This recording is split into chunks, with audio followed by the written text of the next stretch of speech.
Good morning, DFS fans. Hopefully everybody had a great Saturday night. It is Sunday morning, the 27th of June. We're going to rock through this MLB DFS slate, members only style. Click that thumbs up button. Go to the website, link below if you want a membership, and let's just jump right in, my friend. Yeah, let's get after it. Always like these Sunday slates, so excited to talk this one out with you.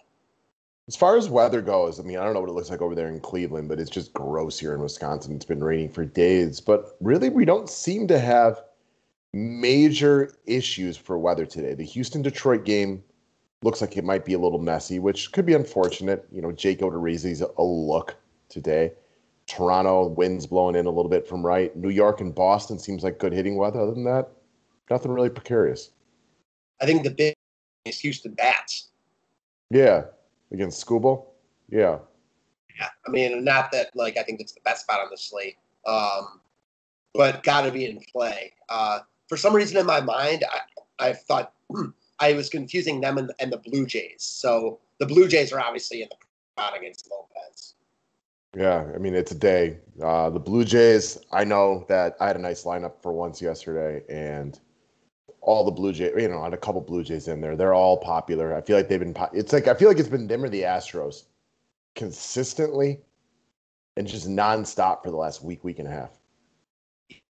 I feel the same exact way. It is definitely taken a speed. And the Blue Jays are in a great spot again today. So it's risky to fade them for sure. Yeah, I was kind of looking through all the lineups that were at the top of the GPP yesterday. They're all loaded up on Blue Jays. Chalk's chalk someday for reasons. And these teams have really been a lot of chalk lately. And a lot of times the chalk has been good the last week and a half. Doesn't mean that's what happens today. It's just, if you haven't been playing the chalk lately, it can be a little rough. For sure, no doubt. All right, as far as pitching goes today, there's a few guys in play. For me, I'm probably going to go with one lineup today, and it'll probably have Max Scherzer and Ross Stripling.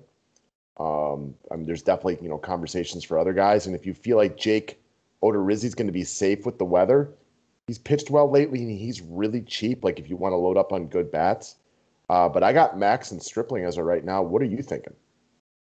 I like both guys a lot. I think that I might have Wheeler as my top guy, though. I know he's not coming off the greatest start in the world. It's okay.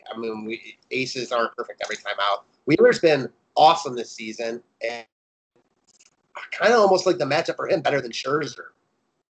Do you know if there was any reason why his velocity was down? I read that in here, and that's what kind of scared me because, I'm probably a bigger Wheeler fan than you are, so I'm always interested. But I was wondering if maybe, we talk about, is there a health issue? He only had 6 Ks to start before. I chalked that up to being the Dodger. But, they talked about his decreased velocity last time. I was just wondering, have you heard anything about that? I hadn't heard a thing about it. And, again, sometimes you see that guys are a little bit tired. I would imagine that if he were hurt or something like that, he wouldn't be making the start today. So right? I'm confident. Again, a little bit of cause for pause, but I think we're going to see that a bunch this year. The season's so much longer than it was last year. Guys, played used to playing a 162-game season. So, again, I think it's maybe riskier than I would like, but I do think he's on par with Scherzer on this slate. Yeah, I'm a big Wheeler fan, so as I was trying to decide between him and Max this morning, that was kind of the thing that flipped the coin for me. Since the price is basically the same thing, I figured I would just go with Max. But if you like Wheeler better, hey, that's my boy. Yeah, I like both of them quite a bit, no doubt. So both surely in play.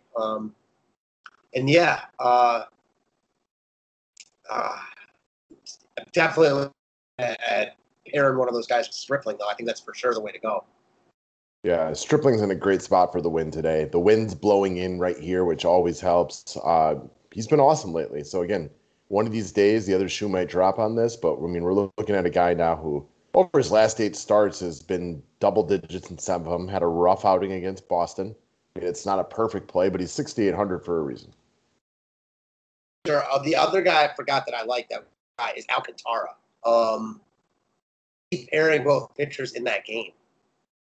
Yeah, and it's another one, too. I like Max and you like Zach, but, if you really want high-priced bats, I don't think Alcantara is a bad look at all. Kyle Schwarber finally cooled down yesterday, so you got that working for you as well. Yeah, it's not the greatest spot in the world, but encouraged. Zach Thompson was pretty good yesterday. the day before, Lopez started off bad, but ended up being real good. It's hard I got to bad. Without his game, I expect he pitches well today. Obviously Washington can get to him if he's not. Okay, well, it's brief, but those are our thoughts on pitching for the day. As far as offense goes, I mean, I just assume Toronto's going to be popular. I mean, they've been popular a lot lately. They've worked a lot lately. You got a bunch of affordable outfielders with Gurriel, Springer, Grichuk, Biggio, Teoscar Hernandez, whoever's in the lineup today. It's tough to get to the Bo Bichette's and the Simeons and the Vlads, but, make your best choices. You probably can't play all of them, but they're all really good plays. They're all in play, and I'm sure there's going to be a bunch of spend-down bats to help us get there. Yeah, so I would assume – I haven't even looked at ownership projections today, but I just assume that they're going to be the most popular team on the slate. Same. I wouldn't even think it's close. Okay. All right, next up, we move over to Atlanta against Cincy. We are talking a matchup of Tyler Mahle versus Kyle Muller, what I assume is going to be somewhat of a bullpen game. Not sure how many pitches time up. He threw 56 6 days ago, so, I mean, if he's pitching well like he did the other day, maybe he goes 5 or something like that-ish, give or take. And then you move into the Braves bullpen, and if you've mentioned lately, they are not the best bullpen in baseball or even close to it. No, they're not. I think Cincy's a look here for sure. I don't know why they wouldn't be, actually. Right. I mean, Castellanos, affordable. Winker's out of the lineup today, which doesn't help him, but it gives you Aquino and Heineman, who's dirt cheap. I mean, this doesn't seem like a bad punt play, except for the fact that he's batting 74. Anytime you don't have the triple digits in your batting average, you're struggling. And, honestly, I don't know. Like, Cincy's in a good spot on paper, but I like them enough to use them today. Understandable. And then as far as Atlanta versus Mahle, I respect Mahle enough that that's just not going to be the spot I go. Agreed. All right, Washington against Miami. We're talking Alcantara versus Scherzer. This is a straight-up pitcher's duel for me. I have no interest in offense in this game at all.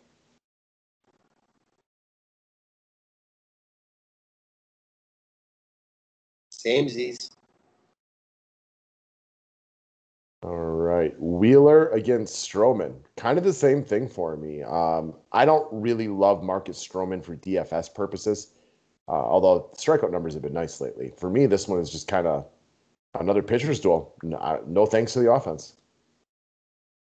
I agree. I mean, probably have Bryce Harper out of the Phillies lineup, so I don't think Stroman's crazy or like actually using the pitchers in this game, but too expensive probably. So, yeah. Yeah, as much as he's had nice strikeout stuff lately, we got a full, darn near a decade of Marcus Stroman just not being a high K guy. No doubt. All right, I'm going to go out on a limb. You have some interest in the New York Yankees. I actually don't love them today. I kind of am encouraged how Erod's looked recently. Other spots I like more. I think they probably get a little too much love. I mean, yeah, if they're facing a lefty in Boston, I can certainly get on board with some of them. They haven't been good again recently. They've fallen. They were hot for a few games. Now they've gone cold again. I don't know. Not for me, I don't think. Okay. Erod has been subtly improved the last couple times out. Again, not domination, but the strikeouts are there, which, that can always be an encouraging factor. This game has really, really nice hitting weather, so take that for what it's worth. It is hot with big winds blowing out. So if there's somebody you're excited about, I understand. Luke Voigt has really nice numbers off of Rodriguez. And if you're looking for a paydown option, Danny Santana is 8-12 off Garrett Cole, and he's 2,500. Again, you're probably not going to get too thrilled about it, but he's dirt cheap. Yeah, it's all it is, so I don't hate it. Yeah, I can always get on board with Stanton against the lefty. I just can't imagine that I prioritize him today at 5,400. Agreed. Yeah, I mean, I always like the Yankees more than you, and I don't love them today. So I don't think they're the worst play in the world, but I like some other teams more. I think I look at the Yankees this way. If I was a mass multi-enterer, I would have probably a couple Yankee stacks or at least some one-offs here and there sprinkled into my lineups. As a guy who's probably only going to play one lineup today, it's unlikely that I'm anything more than a one-off on them, if that. I'm sure they get a lot of love out in Toronto. All right. Tampa against LA. We got Yarbrough versus Sandoval.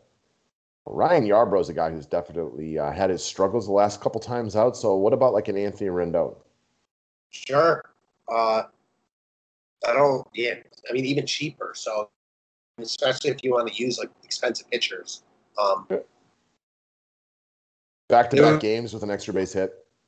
It was the bloopiest double you'll ever see. Like, he fought off a 100-mile-an-hour pitch, and it just had to drop in for a 2-RBI double. Like, so sometimes, you know what I mean? BVP can be a little bit BVP, like looking at in baseball, it's tricky.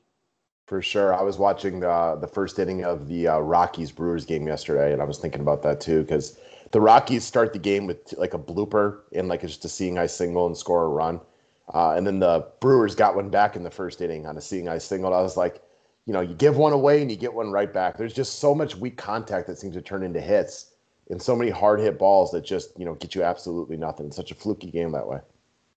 Yeah, like I was thinking about this also earlier today, watching the Houston and Detroit game one. It was the only game on. Casey Mize in the first inning, single to Altuve, single to Brantley, first and third, no one out.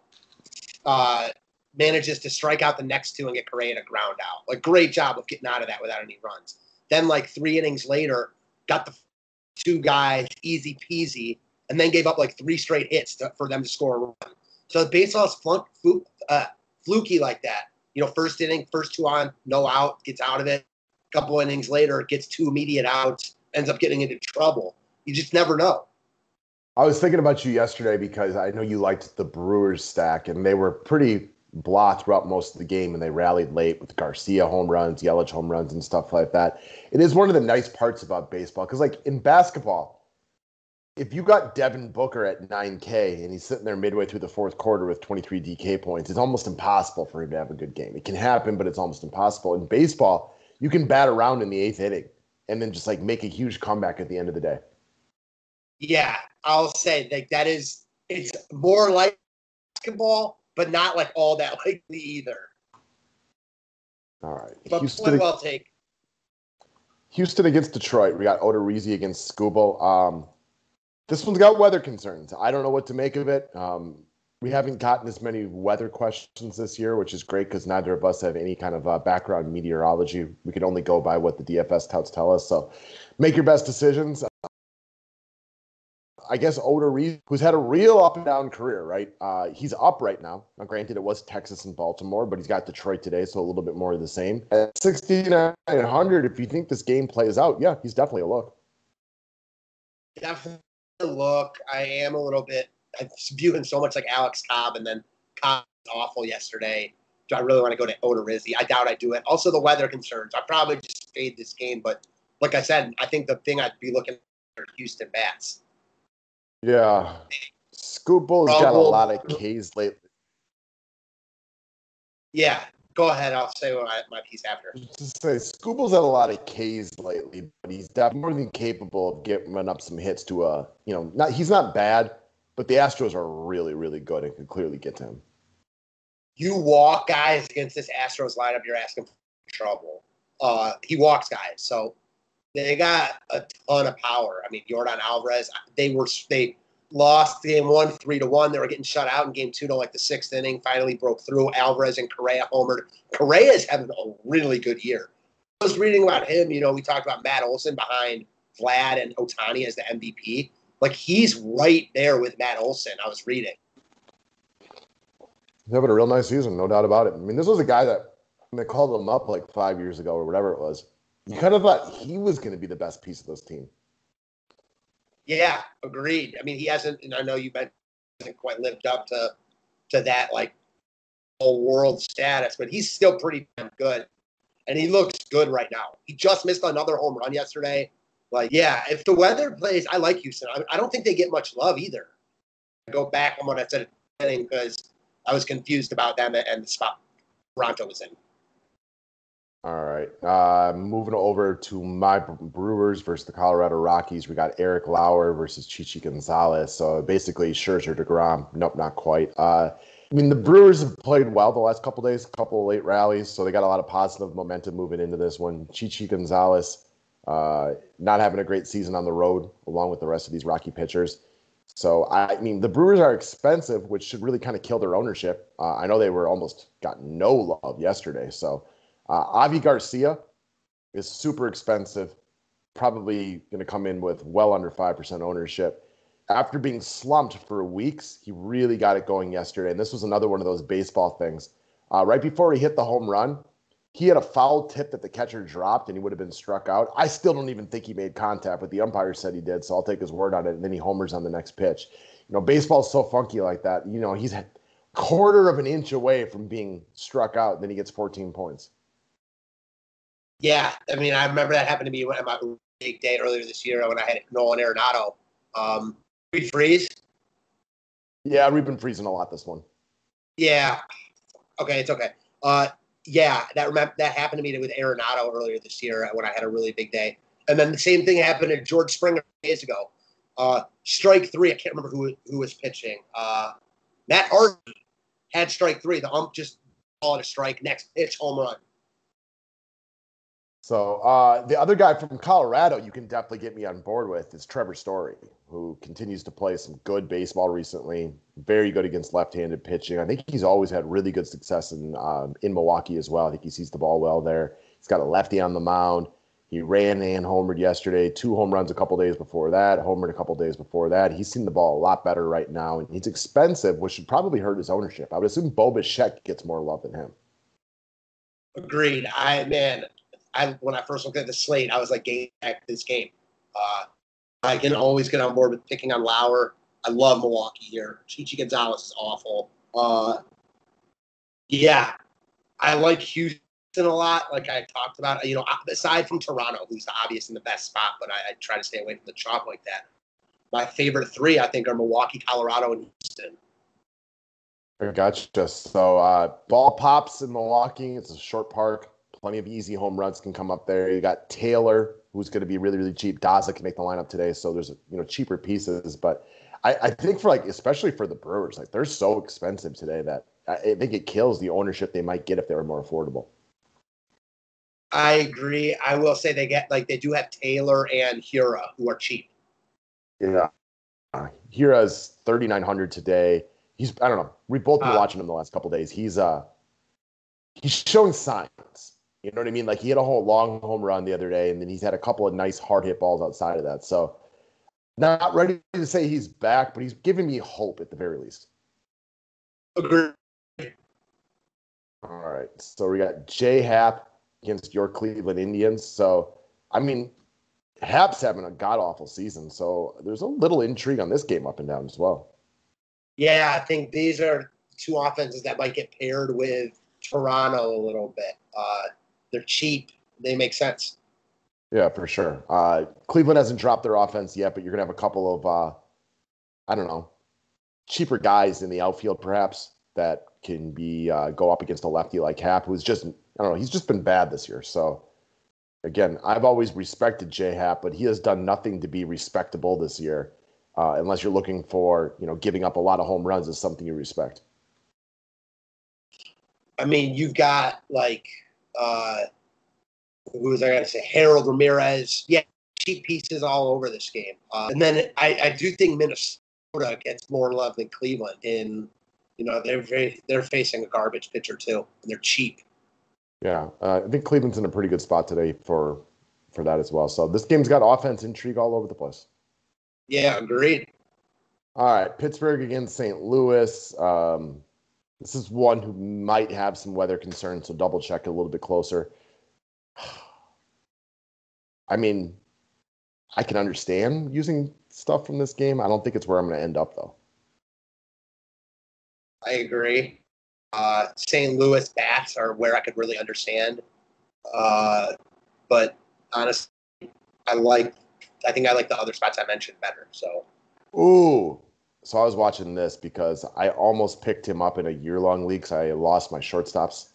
Paul DeYoung is 3K and home run and a walk yesterday. So maybe he's starting to get going. He's had not a great year, but He's got a couple hits the last couple days, went yard. He's only 3K, I think, is the big thing.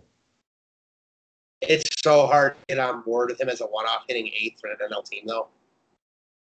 At home, I mean, I get it because he's 3K, and I also get the Cardinal stack, but I mean, listen, he could home run again. He could hit a homer.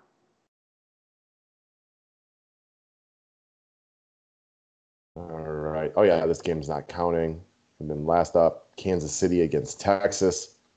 One guy we didn't mention, Brady Singer. We didn't mention Singer. He's getting a lot of love, and I get it. I mean, thinking about if I want to stack like Colorado and Milwaukee, I'm going to need some cheap pitching. I mean, he wasn't good against New York. I liked that day.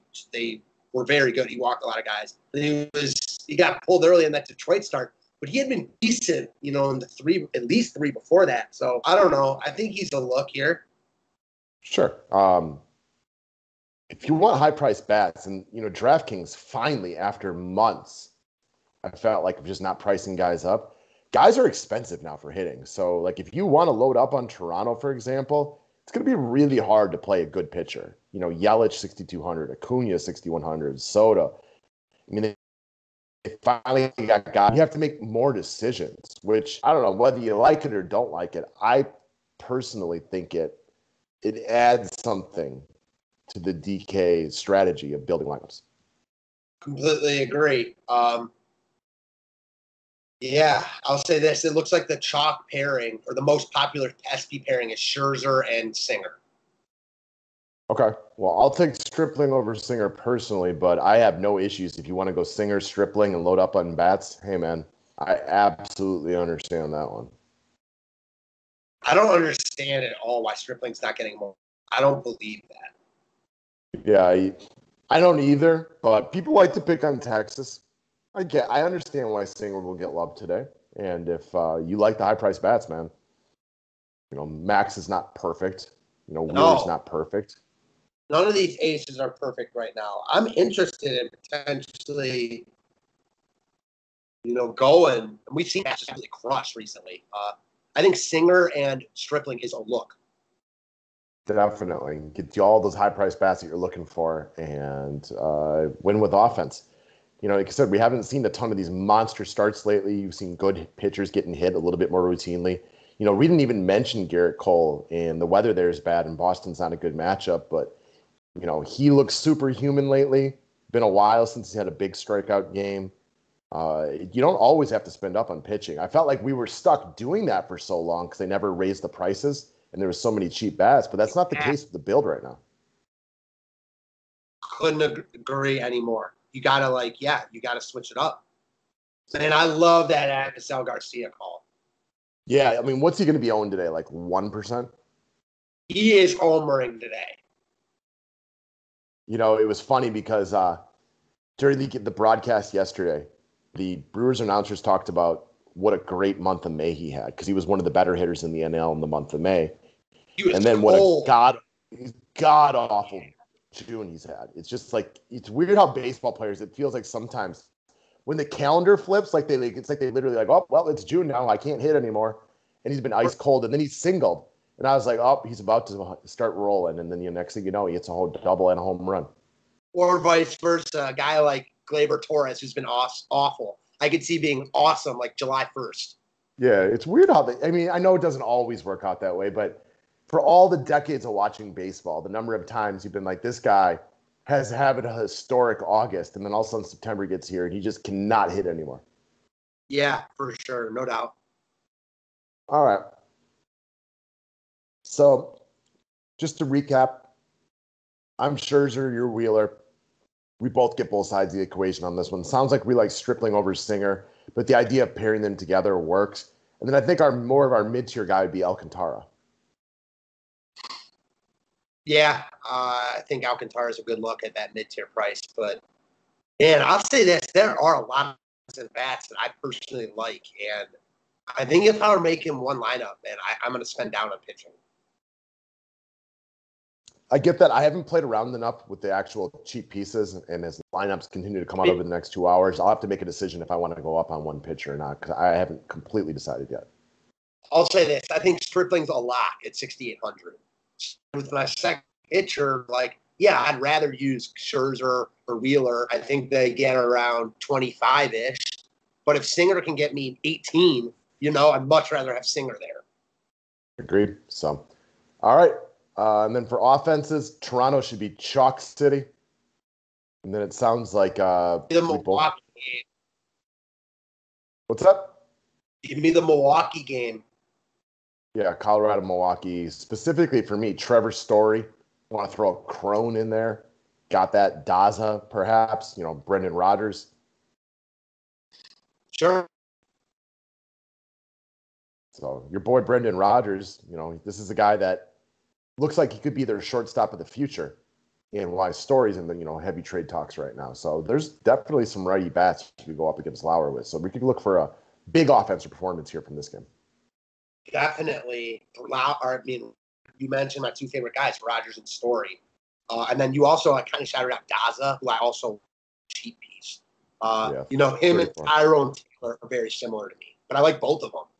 Yeah, very, very affordable. Do you think Story gets moved before the trade deadline? Oh yeah. I think that if I had to pick one guy that gets traded, it's him. There's Colorado. Awful. They're not going to want to pay him. He's a free agent after this year or next year. Maybe next year. He's a free agent soon. I'm thinking about this a lot. Like, if I'm the Yankees, without they've been rumored for Story because they've had some infielders, even with Torres being their guy. If I'm them, I've been thinking about this a lot recently. Would you trade Torres for Story? Like, knowing Torres is signed for, he's under team control for a while longer than Story. If I'm the Yankees, would I trade Torres for Story? Yeah. Absolutely. Funny, though, because if you said it at the beginning of the year, I don't think you're saying it that fast. Like, knowing you have Torres for 4 more years or whatever. Yeah, that's a fair point. Although the Yankees have enough money if they wanted to sign Trevor Story, I'm sure they can get him.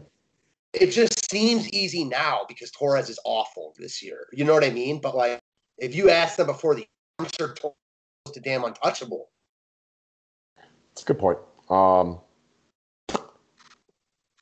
It's funny though. Story, when he gets hot like this, he looks so good.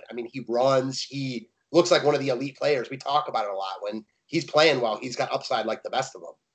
Yeah, he's not as good as Tatis, but he has Tatis level upside on a given day. My God, talk about Toronto going that Friday night with Tatis. Man, he is insane. Yeah, the kid's good. He's real good. He makes baseball look way too easy for a game that's not that simple. 3 homers in the first 4 innings. Yeah, that was a great way to put it. He just looks so easy, and these guys struggle. Most of these guys struggle, and Tatis is. He hit his second home run. It was kind of off the end of the bat. It wasn't even that bad. He's insane. Yeah, he's amazing. So, no doubt about it. All right, guys, that's what we got for today. Enjoy the rest of your Sunday. Go win that money, and we will see you guys tomorrow. Thanks, guys.